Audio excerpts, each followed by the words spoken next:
কি সুন্দর হলুদ ঘোড়া, এটার পিঠে আমি চড়বো।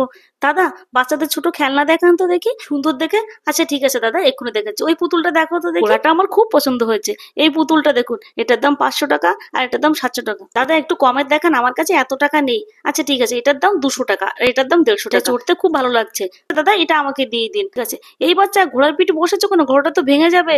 ও আমার সঙ্গে এসছে, আমার মেয়ে। ও আচ্ছা ঠিক আছে, তাহলে কি মজা, আমাকে খেলতে বলেছে আমি খেলিনি। মেয়েটা এখনো বসে আছে। ভাইয়া ও তো এই ঘোড়াটা খুব পছন্দ করেছে, এটা প্যাকেট করে দিয়ে দেবো নাকি? না না, আমি এটা নেবো না, আমি এটা নিয়ে এমনি খেলছিলাম।